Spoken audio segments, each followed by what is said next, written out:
Society might actually be waking up to the fact that reality is a dream and that all we ever perceive is the self.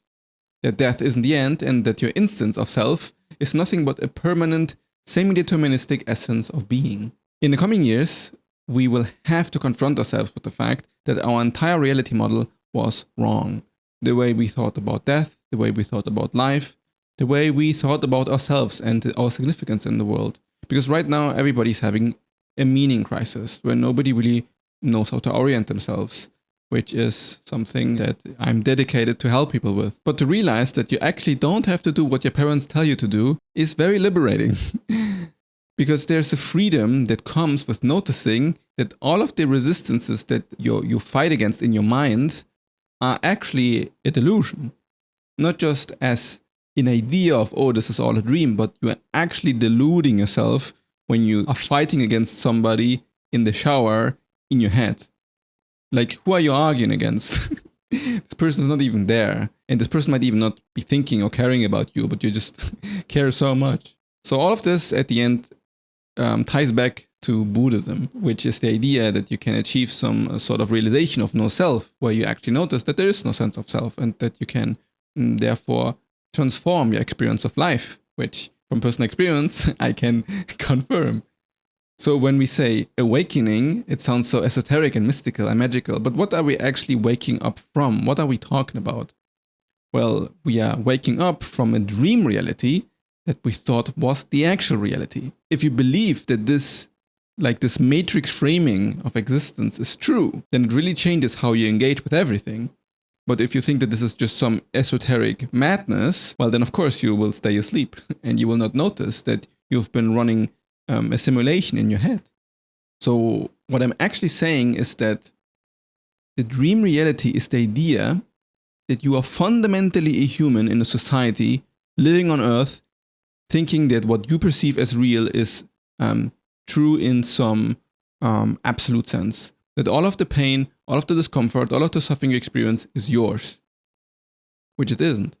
The way to realize this isn't just a mental construct. It is a realization about how reality functions that actually changes how you perceive reality. Like, it comes from the deconstruction of the thinking mind. It comes from a sense of silence that you start to embody, where you notice that there is nothing really but yourself, and everything you interact with kind of reflects from this self. This is also what happens when you talk to an AI. At the end, you're always interacting with yourself on a fundamental layer, but then this observation collapses the waveform into a new experience, like the quantum moon. So the fact that you would protect your family over any other family, that's pretty biased, don't you think? You might say that this is, like, the sense of importance there is somewhat of an illusion. Well, this doesn't mean that if you awaken to reality that suddenly your family doesn't matter anymore and your survival instincts just suddenly disappear, which they certainly don't. But it's more that you can put it all into a clearer perspective. So if I zoom out of this little ego of mine, then I suddenly see, oh, okay, I'm actually nothing. Like, not that I'm worth nothing, but in my essence, there is nothing truly there to hold on to. And all of this pain comes in this idea that we need to hold on to things. But you have no way to define yourself, but just what you want to think you are. Like, if you define yourself as somebody who will always fail in life and that everything sucks because reality is evil, then even this idea of, okay, reality is evil is actually a definition that you apply to yourself without realizing that this is what you're doing. And now you think you have had some objective observation about how reality works, but you're actually just following some sort of identity discomfort and then externalizing it. And then everything sucks and you think things actually suck when things only just semi-suck. Because everything shifts and changes and there is real ungroundedness underneath all the time that the mind struggles to accept. So it makes up stories and makes them appear as if it's more about the world and existence and society and politics and look how evil everybody is and all of this as reasons why you can't find meaning and you can't be happy. But if you recontextualize your place in the world and you notice you're actually nothing, that reality is doing its thing no matter what you want it to be like, when you see that your life is really pretty much unimportant, and most of the thoughts that you have are complete fantasy creation, then paradoxically, you are able to live with more purpose and meaning. This makes no sense. Yes, it does. We struggle to find purpose because we think too much about ourselves as beings that matter more than what they do. If you're struggling to find purpose, you probably notice how it's like nothing is good enough. Like I remember then when I was in my meaning crisis, I always wanted some God-given purpose. I thought about, okay, could I go to the gym and become very fit? Now, why should I bother? Because I'm just a body and who cares?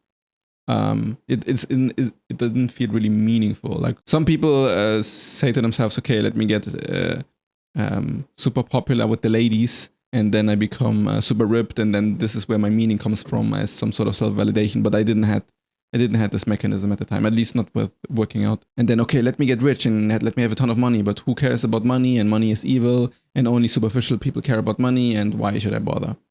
I need some actual purpose, as if it had to be some God-given purpose. This way of thinking is complete vanity. When you're stuck in this mindset, nothing is ever satisfying.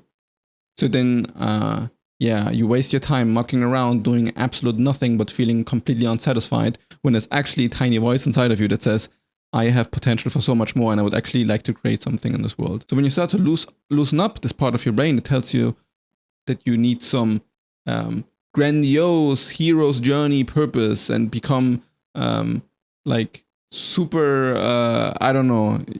part of God's soldiers and angels telling you to come to the harem. Well, as long as you're in this mindset, then of course it's going to be super difficult to find purpose because you're just a human. When you notice that you're just a human and you forget all of this society stuff, you forget all of this AI stuff, you forget all of these ideas of a future catastrophe, because it's likely not present for you right now in this moment. Like, you're probably safe, are fed, are relatively safe. So you could go run for 30 minutes outside and actually notice that things are quite nice. That things can actually feel good in the present moment. And then afterwards, you might notice that you're actually free to do whatever you want to do, just spontaneously. Of course, there are life responsibilities, but if you really know what you want, then these responsibilities feel more like things that you want to do. And if you feel like you are drowning in worries and drowning in ideas that don't let you be peaceful in that, right? Because you have so many responsibilities that you need to attend to, then it would be very useful to take a run for 30 minutes, be in the present moment, and notice that all of this is really in your mind. Because in the present moment, the only thing that you can do is you can act. But thinking about the future or thinking about the past in this worrying type of way is always delusion. It is always trying to put something into a box that isn't actually there, when the only thing that you can do is you can act. No animal thinks about something that's going to happen 2 weeks ahead, 1 week ahead, and then worries about it when it can't do anything about it. Like, it wouldn't even think these thoughts. And if you have something that you can act upon, like, okay, I'm worried about something that's going to happen in a week or 2 weeks. Well, if you can act upon it, you can act upon it now. But if you worry and then don't act upon it, then the action that you're actually taking is you want to just worry about it. Like, you're actually choosing to be in a deluded state of mind that is painful.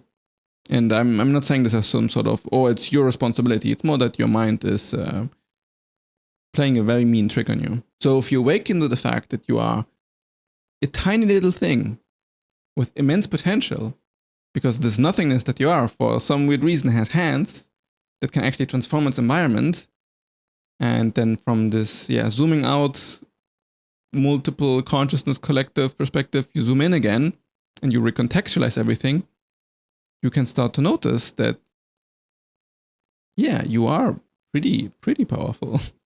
You're pretty powerful, and you are very much free to do what you want. Nobody's telling you to do what you want. It's all you.